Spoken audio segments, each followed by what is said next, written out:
With precious little time to spare, a brave spy has risked his life to bring our heroes the following information. A deep dragon hoards knowledge in a cruel and dangerous Underdark laboratory. There, it has made a discovery of terrible significance, and plans to trade this secret to a drow matron intent on using it to make war on the surface. A war the surface will not win. The secret? A means to corrupt nature into horrific monsters powerful and numerous enough to lay waste to any realm their commanders please. The adventurers have just 3 hours and 20 minutes to destroy the 3 prototype monsters, ensuring their secret origins cannot be reverse engineered. Gather the keys from the Deep Dragon's 4 lieutenants to open the warded gate to the vault of the Deep Dragon Vermithraxes, and vanquish that Deep Dragon before the Drow Matron and her elite entourage arrive to finalize the deal. Our heroes approach the dungeon on the way to the Deep Dragon's Underdark laboratory.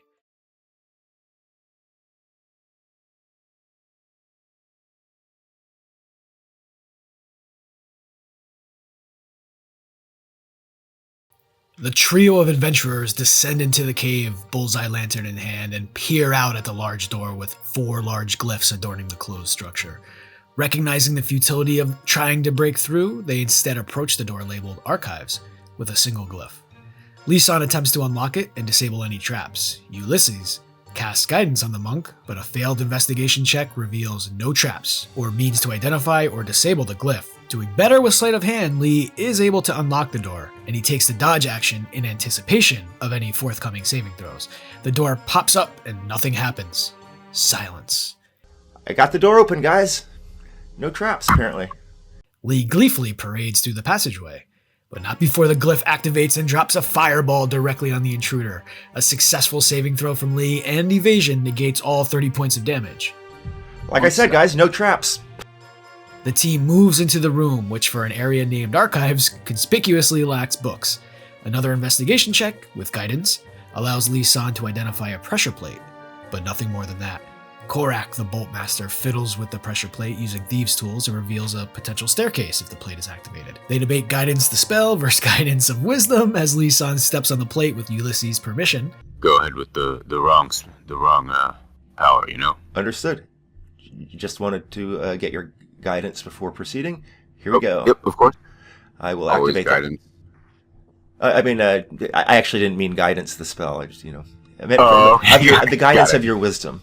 Before they descend, Ulysses' bat familiar stands guard outside the room. As they enter the room, 15-foot bookshelves line the walls in the center with a single globe of darkness blocking out the light in the middle of the room. An unknown and unseen librarian peruses the shelves. With initiative rolled, using the alert feat, Korak with a 26 swaps places with Ulysses, 10, to give the spellcasting druid the first turn and reminds the party about their continual flames. The old man immediately uses a bonus action to activate Wrath of the Sea. Using the 10th level sea druid Stormborn, Ulysses flies 30 feet into the darkness, illuminating the area and revealing the expecting fox-like Archonaloth, with fire-red eyes glaring at the would-be heroes. Multiple copies swirl around the fiend, the hallmarks of the mirror image spell. The old druid has his own tricks up his sleeve and casts Conjure Woodland Beings at 4th level. Lisan uses a bonus action to dash with no key points spent in 2024. Woo! Acrobatic movement allows the monk to scale the 15-foot shelves without issue. Seeing the Archonaloth just outside Ulysses' emanation, Lisan uses his first attack to grapple his own ally, who intentionally fails to save, and then drags him 5 feet toward the fiend, which has now entered the danger zone for Conjure Woodland Being's aura. A successful save deals half of 25 damage, which still forces a concentration save that the creature fails, losing its mental grasp on the darkness spell. Lisan's second attack is once again a grapple, this time a DC 16 against the Archonaloth, who rolls a 21 to avoid the frog tongue jutsu attempt. Sliding around the fiend, the monk ends his turn. With a lair action, the Archonaloth summons a zombie from the bookshelves, which attacks Lisan and touches only air as the monk easily avoids a strike. The Archonaloth targets Ulysses and Lisan with a DC 17 spell. Both fail the charisma save and disappear, banished to a harmless demiplane. He then ends his turn by flying back. Korak's turn, and he slides to the far side of the room to get a shot at Epiphany Monger. A hit! But the momentary satisfaction is wiped away when one of the duplicates vanishes, and the 3 bodies remain. A second shot, with the precision maneuver, hits another duplicate, Ulysses' turn, and he stands motionless in this new plane of existence sans conjure woodland beings. Lisan does the same in his own unique space. As they come to terms with their situation, the two stand calmly in a near meditative state. When the time comes, they tell themselves. With a layer action, another zombie is summoned, this one attacking its only target, Korak. A crit deals only 12 bludgeoning damage. The Archonaloth flies into the air, dropping a fireball on Korak from above, careful to avoid his own minions. A successful save, and Korak takes only 19 damage. He notices as the explosive fires die down that the books are unscathed, protected by magical wards. The Archonaloth then zips to the other side of the shelves. Korak's turn again. He takes an opportunity attack from a zombie, and it crits again for 9 damage. Korak's bow attack lands, and as he waits for the final duplicate to disappear, he notices a trickle of blood run down the Archonaloth's arm for 12 damage. This forces the Fiend to make a concentration check on Banishment, which he passes with, wait! The Mage Slayer feat forces the roll at disadvantage. A 5 isn't enough. Yeah, baby. Oh, snap! Dude, who built this character? God damn! Archonaloth loses concentration. Lisan and Ulysses reappear in their spaces. With a sly smirk, they're ready for action. Ulysses bonus action Shillelagh and True Strikes the Fiend, hitting with a 24 and using Elemental Fury to infuse the staff with thunderous energy to deal 18 damage. He shouts to Lisan to prepare to get big, son! The monk picks up on Ulysses' cue and moves into his range, triggering Warcaster, which allows the druid to cast Enlarge on Lisan. But Ludic as DM shuts it down and decides to add this use of the Warcaster feat to Rule 5, the ban list. I haven't given my approval, so we'll see if that sticks long term. Instead, Bilbron shifts tactics, importantly, without a fight against the DM ruling, as any good player should, and throws a net at the Archonaloth, which it subsequently succeeds on the DC 16 saving throw. 2 unarmed attacks, with 1 landing for 10 damage. Lisan attempts to stun the target, which of course, the Fiend shrugs off with the successful saving throw. With the grappler feat, Lisan is allowed to attempt a grapple after the landed attack. A roll of 9 isn't enough, so the Archonaloth is grappled.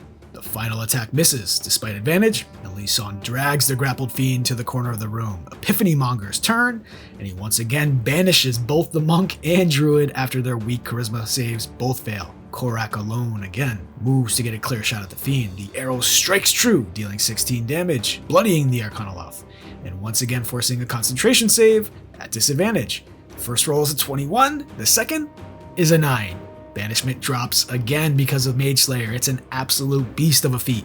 The second bow attack lands for 14 damage. Reminder that with the 2014 rules, this range build would use Sharpshooter instead of Great Weapon Master, and it would have that -5 penalty. All of these attacks would miss because they'd either be lower than the AC of the Archonaloth or within the Archonaloth's shield spell range. The absence of the negative to attack does wonders against higher AC enemies, obviously, while also allowing you to hit pretty hard. Back to the gauntlet. Ulysses returns to the map, tries to move away from the zombie, but it uses its opportunity attack to attempt a grapple, new to the 2024 rules.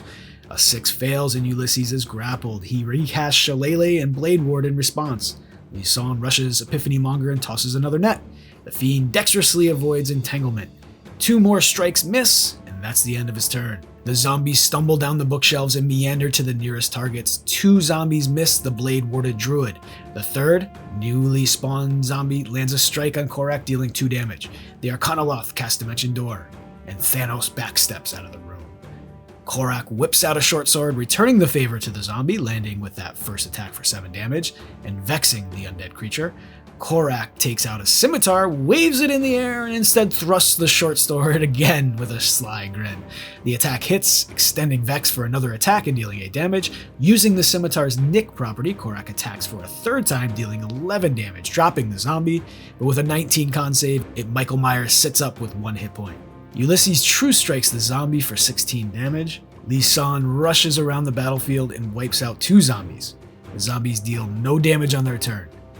The Archonaloth does something unknown on his turn, still unseen. The players and characters do not know where he is. With a passive investigation perception too low, below 20, the adventurers are unable to figure out what's going on mid-combat. Korak runs up to the nearest zombie, 2 attacks land, but another undead fortitude check is passed with an 18 to pop it back up. This thing is really undead. A 3rd attack, however, lands and puts the zombie to rest. With a bonus action, Korak uses Second Wind to heal 12 hit points, moving further west with the additional movement granted by the ability. He then takes out his bow in anticipation of a ranged attack next turn. Ulysses rushes the final zombie and bashes it with a True Strike Shillelagh attack for 19 damage. Lisan takes the dodge action and centralizes himself a bit too close for his companion's liking. It puts them at risk for AoE damage, or spells. Korak dashes to the staircase, while Ulysses True Strikes the zombie for 21 damage, which fails its undead fortitude check and dies. Lisan uses his action to look for secret doors or hiding spots, and with an 18, finds nothing. Unfortunately for him, on the Archonaloth's turn, a secret door opens and 6 fiends step out. 4 of them look like Epiphany Monger, a mirror image once again obscures his true form. The remaining belong to a feminine Archonaloth, Whisper Eater. She's haughty and revels in the fact that she gets to rub in Epiphany Monger's need for help. He rolls his eyes as she flies into the air and casts a 7th level fireball on the monk and druid. Both make the save, with Ulysses taking 16 damage and Lisan taking none due to evasion. Ulysses rolls a 23 to keep concentration on Blade Ward. Amazing. Epiphany Monger scoffs and flies over to the nearby bookshelves and once again casts Banishment on the adventurers.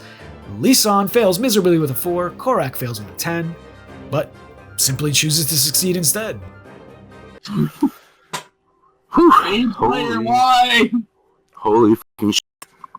Nice. Mage Slayer is that good. Korak, bow in hand, takes aim at Epiphany. The 2 main attacks pass harmlessly through 2 images as they dissipate into nothingness. Action Surge gives another action. He bonus action Hunter's Mark. From the single Ranger level dip on the primary fiend, the 3rd arrow dissolves another image. And finally, using a poisoned arrow, Korak's arrow strikes true, dealing 17 damage along with 7 poison damage. Adding Maneuvering Attack to the damage brings the DC on the concentration check to 13, which the Archonaloth fails on a roll of 10. Once again, Korak has killed concentration on Banishment. Ulysses positions himself between both Epiphany Monger and Whisper Eater and activates Wrath of the Sea, targeting Epiphany Monger, who succeeds on his saving throw to take no damage. The Druid slides over to Whisper Eater and attempts to Shillelagh True Strike the Fiend, but not before she counterspells him. A roll of 12 does not pass. The spell dissipates into the ether. Lisan punches the primary Archonaloth in the chest, spending a key point to tack on 8 additional necrotic damage through Hand of Harm. That's enough to put him down. The monk slides over to the second Archonaloth and tosses a net. A 19 on her dex save is plenty as she eludes the net in midair. Lisan flurries with 1 landing, destroying an image. The female Archonaloth's turn, and of course she casts Banishment on Korak and Lisan. Both fail their save, again. With Mage Slayer's saving throw clause already used up, Korak uses Indomitable, which now gives a bonus to the reroll, not just the reroll. Despite a +9 to the roll, Korak fails the save. She flies away, but takes a True Strike from Ulysses for 15 damage. He's able to bypass her 2 remaining images. Shaken, she's able to make her con save to maintain concentration on Banishment. Ulysses' turn, and he uses Wrath of the Sea to try and break her concentration again. She fails the con save, which procs another concentration check, which the Fiend also fails, ending Banishment. Ulysses then engages the Archonaloth and True Strikes once again. This time, a 19 hits an image. Lisan rushes the Archonaloth and tosses another net, and finally the Fiend fails her save on that. First attack with advantage crits on an image. Flurry of blows, first attack blasts her right in the chest for 5 damage. A Dragon Palm stunning strike from Lisan, and Whisper Eater fails again, stunned and restrained. Another Monkey Fist unarmed strike that lands for 10 damage, and she automatically fails the grapple save. She's now stunned, restrained, and grappled. Good luck. She can do nothing on her turn. Korak blasts away, landing 1 attack for 14 damage. Ulysses tries another Wrath of the Sea. The Archonaloth fails her con save for another 14 damage. He then drops a Spike Growth, ready to put an end to this encounter.